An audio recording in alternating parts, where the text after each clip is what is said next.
Hola a todos. El día de hoy, y aprovechando que hoy estamos celebrando el Día Mundial de la Nutrición, les he traído por recomendación de una de mis seguidoras este tema que me parece muy importante que todos conozcamos porque diariamente nos hablan del tema de nutrición y que debemos alimentarnos saludablemente, etcétera, pero quizá debemos entender nosotros por qué es tan importante. Y realmente este tema de la nutrición relacionada con los procesos de inflamación crónica, pues me parece que es un tema que debemos tener muy presente para poder eh, realmente tener conciencia de qué es lo que necesitamos nosotros para podernos alimentar adecuadamente. Entonces, ¿qué es la inflamación? Pues la inflamación no es más que un proceso normal de nuestro cuerpo en respuesta de parte de nuestro sistema inmunitario a un agente externo. Dentro de ese proceso de respuesta de nuestro sistema inmunitario, pues se da todo este proceso de inflamación que puede ser ya sea agudo o crónico, dependiendo de ese estímulo que tenemos en ese momento.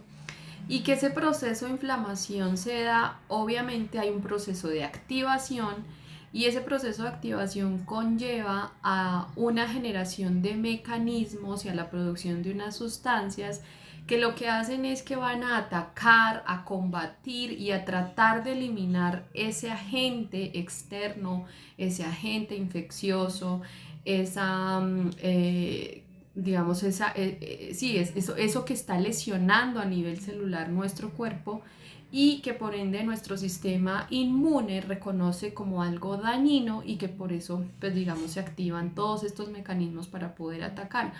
Hagan de cuenta cuando el proceso, digamos, más fácil o más común de entender este proceso de inflamación es cuando tenemos algún proceso infeccioso. Hagan de cuenta cuando tenemos nuestra piel o en alguna parte de nuestro cuerpo algún germen o microorganismo que nos está generando dolor, calor, rubor, secreción de material purulento. Eso es un proceso inflamatorio. Lo que pasa es que es un proceso inflamatorio localizado que nuestro sistema inmune está tratando de barrer y por eso es que tenemos todos esos síntomas. Nos duele, nos molesta, tenemos toda esa secreción de sustancias ahí mientras se trata de recuperar esa lesión. Obviamente este proceso inflamatorio también nos guía ese proceso de reparación. Hay un momento en el que el proceso inflamatorio ya cede para, digamos, todas estas sustancias que están haciendo que el sistema inmune, digamos, ataque este agente externo. Y una vez reparado, pues, digamos que viene la fase de resolución o de desaparición de síntomas y es cuando realmente ya hemos eliminado ese agente externo, sea lo que sea, un trauma, un golpe, una contusión, un proceso infeccioso, una sustancia a la cual somos alérgicos. Cuando hablamos de las alergias, ya sean alimentarias, alergias en la piel, alergias a sustancias, por ejemplo a medicamentos, todo eso genera una respuesta inflamatoria, ¿sí? Entonces, cuando ya hemos eliminado ese agente, pues viene el proceso de resolución y desaparición de síntomas. ¿Qué genera entonces la inflamación o qué es esa inflamación? Para describirles un poco más gráficamente, aquí ustedes ven en la imagen que hay aparentemente una lesión en la piel, puede ser una herida crónica, una chuzada, una cortadura, probablemente también pueden ser quemaduras, ¿sí? Ahí digamos como en la imagen se explica o se ve un poco, digamos que hay una lesión en piel. ¿Qué es lo que pasa en el proceso de inflamación? Hay una vasodilatación, que quiere decir que los vasos sanguíneos se vuelven un poco más amplios, lo que permite que haya un mayor flujo sanguíneo en la zona que tenemos lesionada, y por ese aumento del flujo sanguíneo pues hay una migración o infiltración de leucocitos, que en este caso básicamente son los neutrófilos, que van a ser como ese primer sistema de defensa que va a ir a decir, oiga, ¿qué está pasando? ¿Por qué aquí hay una lesión? Cuénteme cuál es el agente que está produciendo el daño celular. Y esos leucocitos lo que nos va a ayudar es a que tratemos de ir eliminando ese agente que teníamos. Y también en este proceso de inflamación, de vasodilatación, hay un aumento de algo que nosotros denominamos productores o mediadores de inflamación. Ahí encontramos citoquinas, eicosanoides, metaloproteinasas. Estos son sustancias que, digamos, como les digo, van a permitir que se combata todo ese proceso todo ese proceso o agente externo, y producen todo este ejercicio de inflamación en conjunto con los glóbulos blancos. Pero estas citoquinas también lo que nos permiten es que, digamos, empiecen finalmente a conducir ese proceso de reparación. Entonces, cuando tenemos un proceso inflamatorio localizado, pues esto es lo que sucede. Ahora imagínense si hablamos que es un proceso inflamatorio crónico a nivel generalizado, como lo vamos a mostrar en algunas enfermedades más adelante. Pues imagínense todo el cuerpo haciéndole, digamos, daño de forma generalizada, donde probablemente el impacto de la inflamación no lo sentimos tan evidente como cuando tenemos una lesión en piel, donde sabemos que tenemos ahí el síntoma vivo. Pero esto también es lo que se produce a nivel molecular y a nivel celular cuando tenemos inflamación crónica derivada de múltiples causas en todo el organismo. Entonces es muy importante que ustedes conozcan el por qué es importante entender el proceso de inflamación como una generación de nuestro sistema inmune a una respuesta a un agente externo, pero que en el momento en que ese agente, digamos que se vuelve perpetuo ahí, estando permanente o crónico, se genera esa inflamación de forma permanente o inflamación crónica. Y es, ¿cuáles son esas causas? ¿Por qué podemos tener una inflamación crónica en nuestro cuerpo? Pues uno, porque el daño sigue persistente, o sea, tenemos algún agente que no se ha podido ir, que no lo hemos combatido, que nuestro sistema inmune no ha podido, digamos, eliminarlo por completo, o porque sencillamente nosotros seguimos dándole a nuestro cuerpo sustancias proinflamatorias o sustancias que le hacen daño a nuestro cuerpo, y evidentemente nuestro sistema inmune está constantemente tratando de eliminar, y por eso mismo, digamos, el proceso inflamatorio no resuelve y constantemente estamos en una inflamación crónica.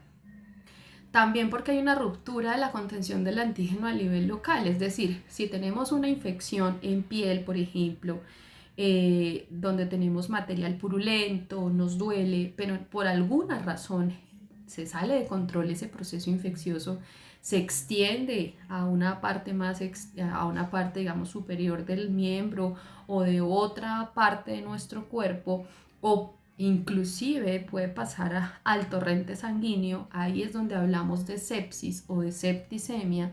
Entonces, cuando tenemos procesos mucho más severos de un proceso infeccioso y ya no están tan localizados, sino que se van a nivel general, pues entonces también tenemos procesos de inflamación crónica, y obviamente mucho más severos.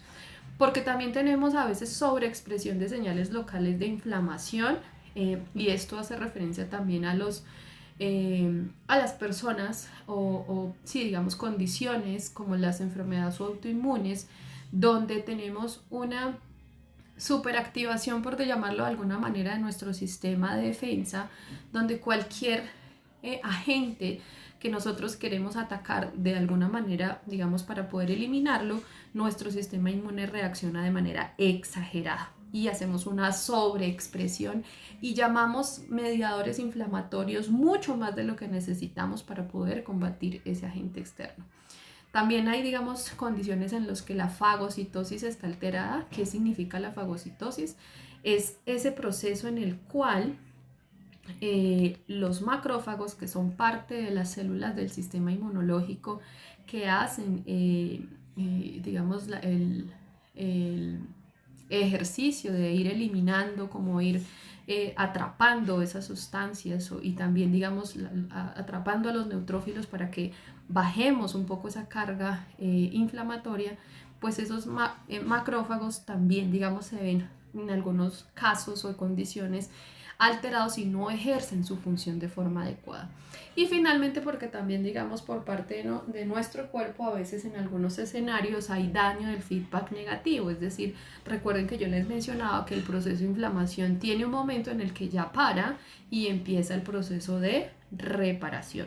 Hay algunas condiciones en las que ese momento, ese stop, esa parada no existe. ¿Por qué? Porque no hay alguien que le diga a nuestro sistema inmunológico, oiga, ya es momento de parar, no sigamos trayendo más inflamación, empecemos nuestra cadena de reparación, sino que él continúa y continúa, digamos, ejerciendo ese proceso inflamatorio. Entonces, esto es lo que nos puede, estas causas que les traigo aquí es lo que nos puede generar que esa inflamación se cronifique, se extienda en el tiempo y que por lo tanto, pues digamos, tengamos síntomas relacionados con esa inflamación crónica. ¿Qué va a generar esto? Pues obviamente esto lo que genera es que haya algo que nosotros conocemos como radicales libres de oxígeno o especies reactivas de oxígeno, y que en la medida en que estas especies reactivas de oxígeno se incrementen o permanezcan de forma crónica dentro de nuestro cuerpo, hace que nuestro cuerpo, pues digamos, no tenga esa capacidad de barrer esos radicales libres y haya un mayor daño celular. Bueno, y como les contaba, entonces, ¿por qué es importante conocer la inflamación? O sea, yo aquí no quiero hablarles hoy de hay que comer esto, hay que comer lo otro, sino que entiendan, obviamente al final les voy a dar algunas recomendaciones de hacia dónde la evidencia nos muestra que desde el punto de vista nutricional nosotros sí podemos tener algunos impactos positivos para reducir este proceso de inflamación crónica. Pero antes que eso, digamos que el mensaje y lo que yo quiero que en esta pequeña charla que les estoy regalando es entendamos el por qué es tan importante entender el tema de inflamación crónica. Y es porque digamos que a lo largo de varios estudios que ya se han realizado, donde se han analizado diferentes mecanismos por los cuales se produce inflamación en nuestro cuerpo, es porque uno, digamos, cuando hay inflamación y hay mediadores inflamatorios, dentro de los que les mencionaba al inicio está el factor de necrosis tumoral alfa, la interleuquina 6, el interferón, las prostaglandinas, ¿sí? Todas estas sustancias, cuando tenemos digamos, cuando estas sustancias están elevadas en nuestro cuerpo, por alguna razón, una de las primeras causas que se han detectado, por ejemplo, es la resistencia a la insulina. El aumento de factor de necrosis tumoral alfa es, digamos, en niveles altos, se ha demostrado que, digamos, tiene una relación directa con el tema de resistencia a la insulina. ¿Y qué pasa cuando tenemos resistencia a la insulina? Pues hay un aumento de la glicemia en sangre, hay aumento de la glucosa en sangre, ¿sí? Y por eso hay pacientes que en algunos escenarios presentan hiperglicemias, es decir, aumento del azúcar o de la glucosa en sangre, como ustedes lo conocen, y esto pues digamos que genera algunos trastornos a nivel metabólico en nuestro cuerpo. También cuando se han analizado los factores inflamatorios desde el punto de vista del metabolismo de los lípidos, se ha detectado que hay una acumulación de LDL, en este caso, que son las lipoproteínas de baja densidad en el endotelio. ¿Y el endotelio qué es? Digamos, es como la capa que recubre todos los vasos sanguíneos que tenemos en nuestro cuerpo, es la capa interna. Entonces, cuando hay acumulación de estas LDL en el endotelio, recuerden que el LDL es el colesterol malo, entre comillas, digamos, como para que ustedes lo tengan presente. Cuando se acumula este LDL en el endotelio, lo que genera es aterosclerosis. Y la aterosclerosis, recuerden ustedes que es una de las causas por las cuales tenemos hipertensión arterial. Entonces es súper importante que esos marcadores inflamatorios que hoy generan, digamos, esa acumulación de LDL en el endotelio, pues podamos combatirlos, podamos bajarlos, podamos eliminarlos, reducirlos. ¿Cómo lo vamos a lograr? Ahora, desde el punto de vista nutricional, les voy a dar algunas recomendaciones de cómo podemos combatir todo este tema de inflamación crónica en nuestro cuerpo para evitar que se nos presenten esto que les estoy mostrando aquí. También, digamos, parte de lo que genera la inflamación crónica es un daño de las células pancreáticas. Las células del páncreas, las células beta, como yo les mostraba anteriormente, se genera por parte de la inflamación crónica. Hay una generación de radicales libres o de especies reactivas de oxígeno. Esas especies reactivas de oxígeno son muy agresivas con las células. Cuando esas especies o radicales libres de oxígeno tocan las células pancreáticas, las células beta, lo que hacen es dañarlas, destruirlas. Las células beta son, las células pancreáticas beta son muy sensibles a estos radicales libres, y entonces, ¿qué va a generar? Pues que el páncreas es el que genera insulina, ¿cierto? Y la insulina lo que hace es poder que nosotros metabolicemos adecuadamente la glucosa y los carbohidratos que estamos consumiendo dentro de nuestra dieta. Si se dañan esas células pancreáticas, pues lo que nos va a generar es, uno, aumento de la glicemia en sangre, y dos, por lo tanto, pues vamos a padecer de enfermedades como la diabetes mellitus tipo 2, donde el daño de las células pancreáticas se viene dando de forma progresiva, derivado de unos procesos inflamatorios crónicos, derivado de, digamos, de esa producción de radicales libres. Finalmente, algo que nosotros llamamos estrés oxidativo, que no es más que la inflamación y digamos que la persistencia de estos mediadores inflamatorios a nivel general. Lo que produce el estrés oxidativo básicamente es esto, o sea, el aumento de esos radicales libres, y el tener esto de forma crónica en nuestro cuerpo va a favorecer. Hay estudios que ya lo han demostrado y que son muy importantes que ustedes sepan, y es que genera, digamos, o propicia la generación de células cancerígenas. ¿A qué hace referencia la carcinogénesis? A eso, a la generación de, a la generación de neoplasias o de enfermedades malignas como el cáncer. Entonces es súper importante porque, digamos, ¿por qué genera la carcinogénesis? Recuerden que cuando yo les hablaba hace un momento, una de las causas por las cuales se puede presentar inflamación crónica es la alteración de la fagocitosis.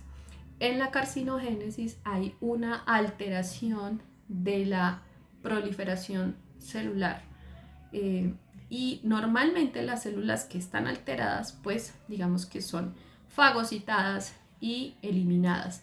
En los procesos de estrés oxidativo, cuando tenemos una alta carga de inflamación, cuando tenemos radicales libres, se dañan las células, esas células generan o tienen alguna mutación, y nosotros tenemos una fagocitosis alterada por efecto de la inflamación, pues entonces lo que van a producir es que esas células no se eliminen y se sigan reproduciendo de esa forma alteradas, y lo que produce entonces son neoplasias, o vamos a generar digamos algunos escenarios de carcinogénesis en algunos órganos, y ahí es donde vienen, pues digamos, todas estas patologías malignas que ya ustedes hoy conocen ampliamente. Y entonces, ¿qué vamos a hacer? ¿Cómo hacemos para que esto desde el punto de vista de nutrición lo podamos por lo menos combatir?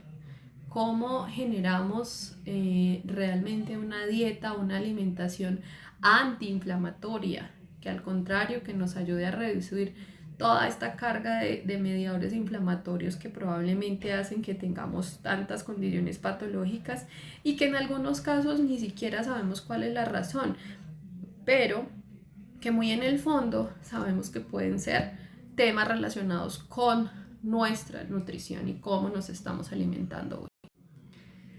Entonces aquí obviamente no pretendo que se lean todas estas tablas, pero sencillamente lo que quiero hoy traerles es que hay un estudio. Ustedes saben que el Perú es uno de los países con una diversidad desde el punto de vista gastronómico muy amplio, Y este es un estudio que se los voy a dejar en los comentarios de este video en el canal por si ustedes lo quieren bajar y lo quieren leer. Es un estudio súper interesante que se hizo en Perú, donde cogieron cada uno, digamos, de los diferentes alimentos como frutas, aceites, vegetales, algunos tubérculos, y los analizaron frente a qué tipo de fitoquímicos tenía estos alimentos.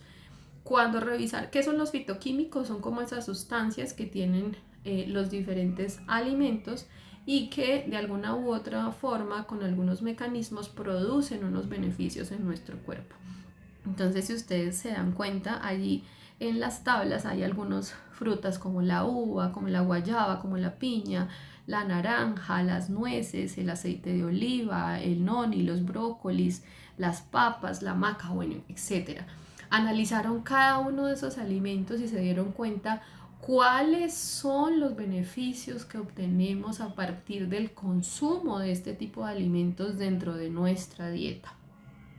Es absolutamente innegable que las frutas, las verduras y los alimentos que tienen alto contenido en antioxidantes como vitamina C, vitamina E, carotenoides como lo son la zanahoria, las frutas como la papaya, etc.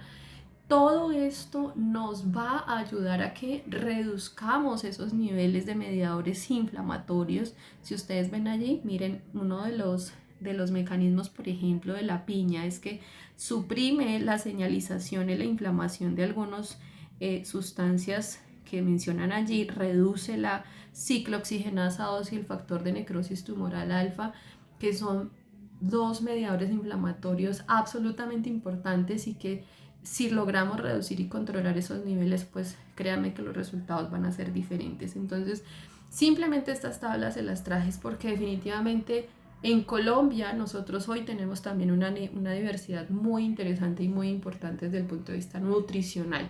Tenemos que aprovecharla, tenemos que saber cómo usarla.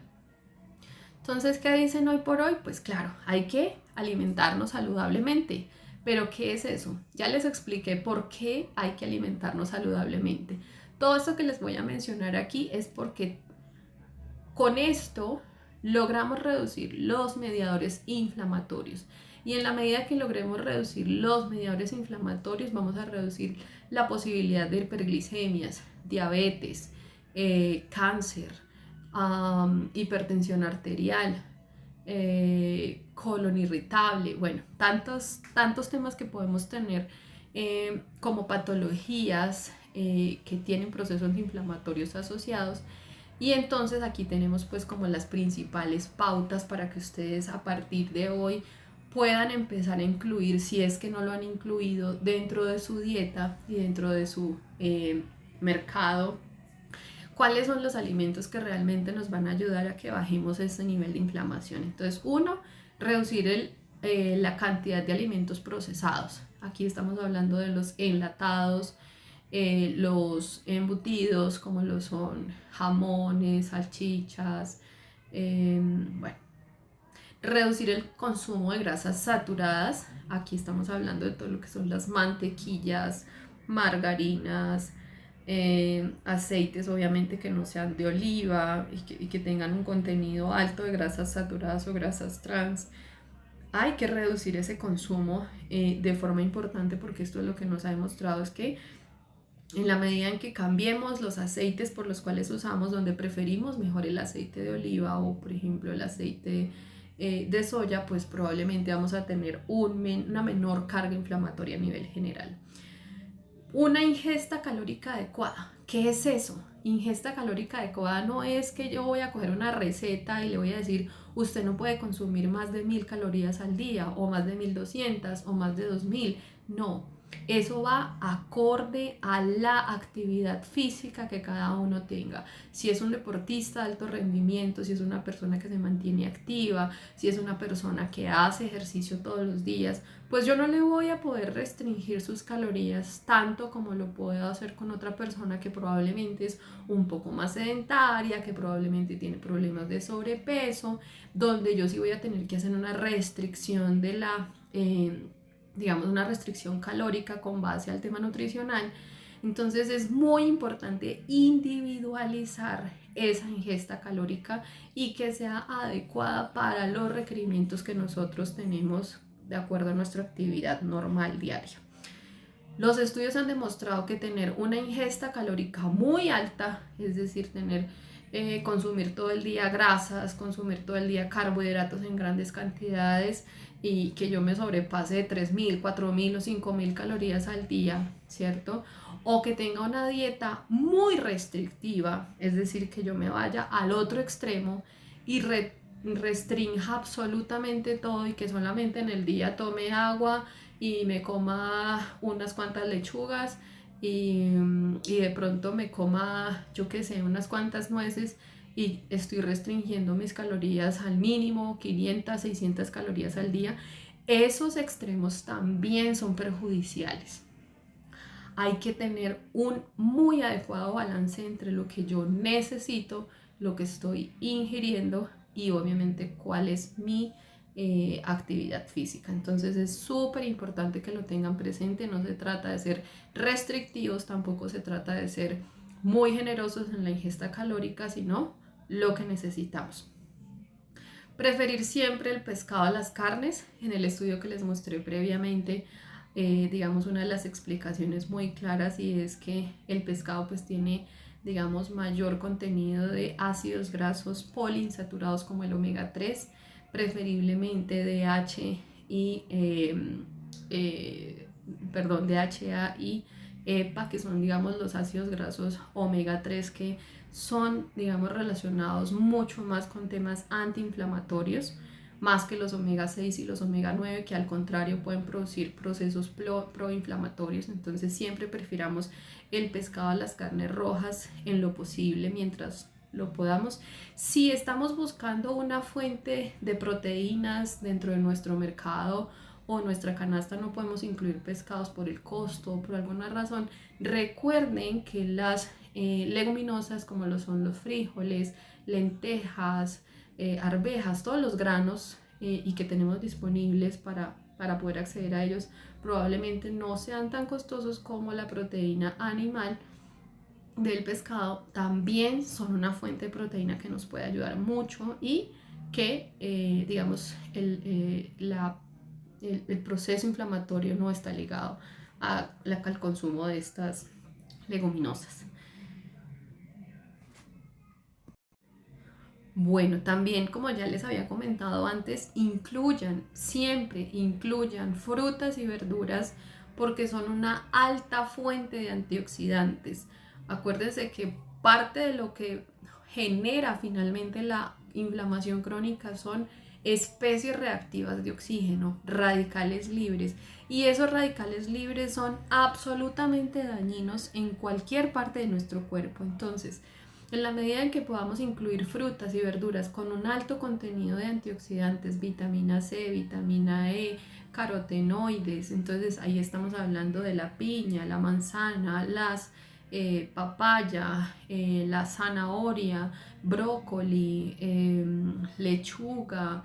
Bueno, por favor, inclúyanlos dentro de su dieta. Es muy importante, aproximadamente entre 4 5 porciones al día es lo recomendable.